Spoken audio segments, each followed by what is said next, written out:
Halo netizen, selamat datang kembali ke channel saya. Terima kasih untuk menonton video saya karena belakangan dapat masukan dari seorang teman untuk sharing mengenai pengetahuan saya terhadap ban motor. Maka saya akan coba menuangkan informasi yang saya punya. Siapa tahu hal ini dapat berguna buat para netizen. Jadi, jika kita membahas ban motor, sorry sebelumnya karena handphone yang saya gunakan ini adalah handphone biasa ya, jadi kayaknya autofocusnya tidak tidak begitu bagus. Oke, jika membicarakan ban motor itu ada tubeless dan tube type. Ban motor itu ada tubeless dan tube type, maksudnya ada yang pakai ban dalam, ada yang tubeless. Jadi jika yang tubeless tentu kalian sudah paham lah ya, nggak perlu saya jelaskan. Tapi untuk ban yang menggunakan ban dalam pun, jika menggunakan spoke wheels atau velg jari-jari, itu bisa dipakaikan manset atau dikasih isolasi velg atau sealant atau sebagainya. Karena di Indonesia udah banyak ya yang bisa merubah pelek tube type jadi tubeless. Kemudian ban motor itu juga terdiri dari yang namanya bias dan radial.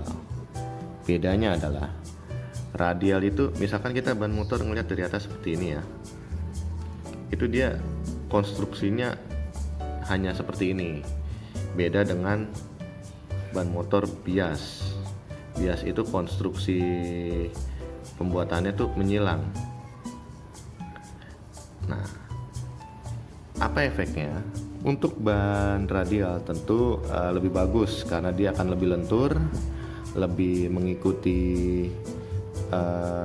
bentuk dari jalanan atau lintasan ban itu. Misalkan ban jalanan itu tidak rata, jadi konstruksi itu akan lebih rata ya, lebih menggigit, lebih istilahnya kompon ban itu akan lebih banyak yang menempel atau istilahnya apa ya? Ya pokoknya kalian paham lah ya, istilahnya sisi ban yang menempel pada permukaan jalan akan lebih lebar daripada tipe ban bias. Bias itu lebih kaku, tak otomatis sih sebenarnya lebih kokoh jadinya. Jika yang dibutuhkan adalah ban-ban yang udah istilahnya kita memiliki kendaraan yang bobotnya berat, maksudnya buat niaga, bawa barang atau segala macam, daya tahan ban bias tentu lebih baik. Kemudian jika kita membahas ban motor itu pasti ada namanya fungsinya on road dan off road. Ban itu bagus di on road atau off road. Biasanya di dunia permotoran itu tuh ada rasionya. Ada yang ngomongnya 90% on road per 10% off road. Maksudnya adalah dia itu ban yang berfungsi lebih baik di on road daripada di off road. Seperti itu contohnya. Ada juga ban yang biasanya disebutnya 50-50. Itu yang dianggap di on road cukup bagus, di off road cukup bagus. Tapi masing-masing baik on road atau off road tidak begitu, istilahnya ban tersebut tidak begitu bagus di keduanya, tapi tidak begitu jelek di keduanya. Artinya seimbang. Nah, ban-ban motor yang ada di Indonesia itu yang merek-merek biasa ya, maksud saya kan bisa dikatakan ada banyak merek ya, IRC. Saya put aja biar saya nggak lupa. Di Indonesia itu jika kita menggunakan ban-ban yang biasa, IRC, Dunlop yang biasa ya, bukan yang gimana-gimana, Swallow, terusnya Corsa, habis itu ada apa lagi ban? Agak-agak lupa saya.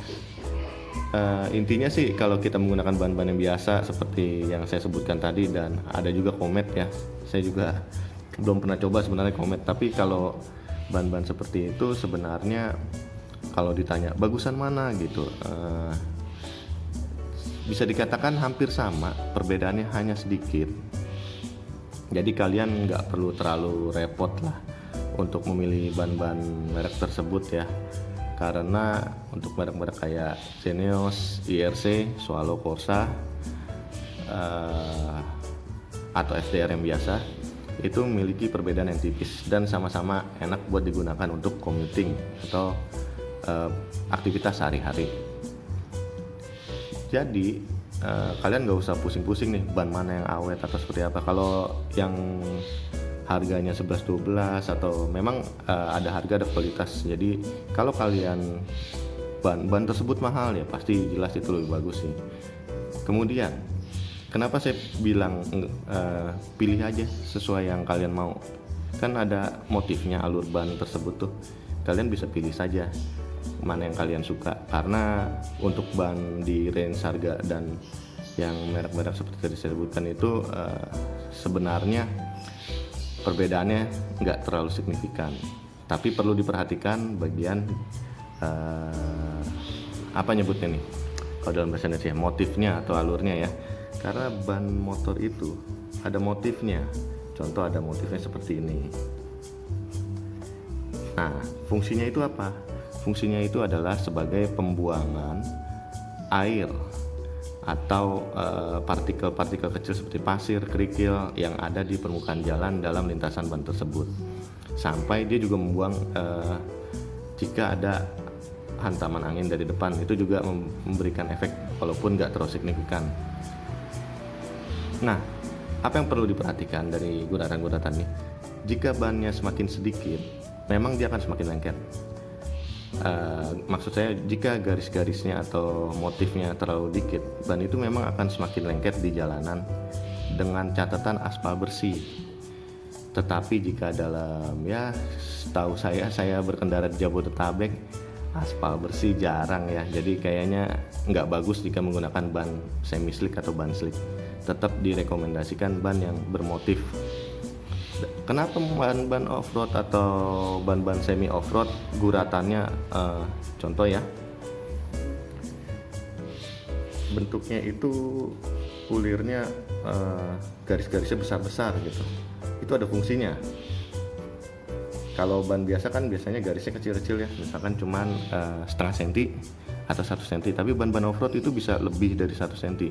Alasannya itu untuk agar kerikil tanah tidak menempel pada ulir ban, seperti itu.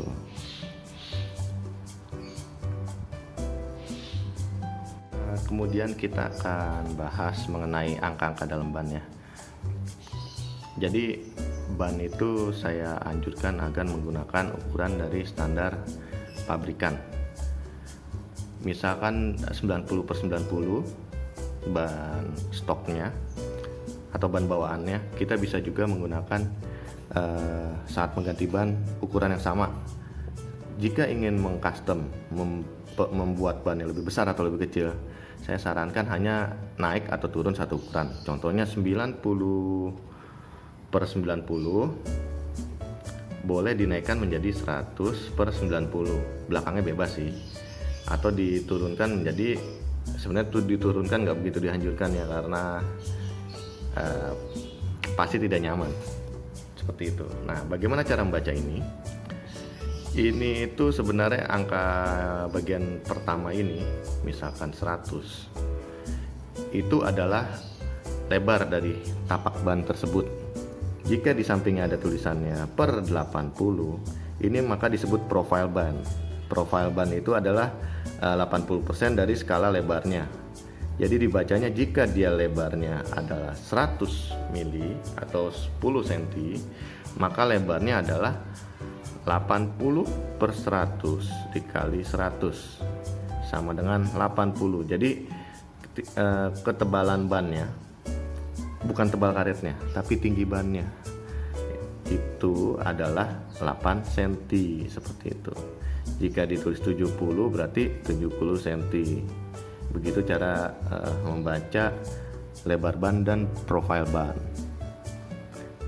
Untuk jika ada keterangannya VR di ban, saya agak-agak belum sempat ngambil foto contohnya ya. Itu merupakan rating dari kecepatan ban itu sih. Kalian bisa googling juga tiap masing-masing simbol huruf tersebut untuk di kecepatan berapa. Berikutnya saya akan informasikan ban-ban yang ada di Indonesia, macam-macamnya. Tentunya yang biasa ya, maksudnya seperti merek-merek yang saya sebutkan barusan. Karena untuk ban-ban yang bagus kayak nggak perlu saya sebutkan, karena kalau kalian ingin ban bagus itu gampang. Kalian tinggal buka situsnya dan milih yang istilahnya flagshipnya untuk ban dengan merek-merek tersebut dengan tipe-tipenya, itu udah pasti bagus sih.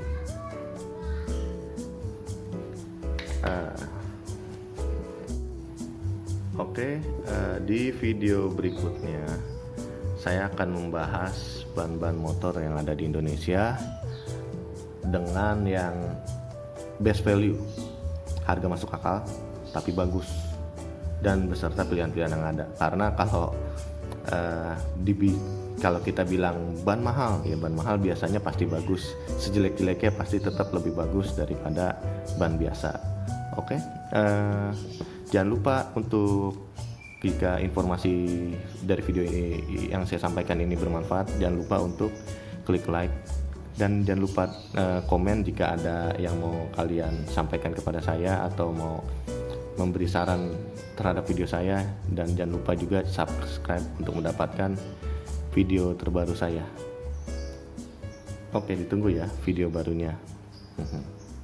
Sampai jumpa.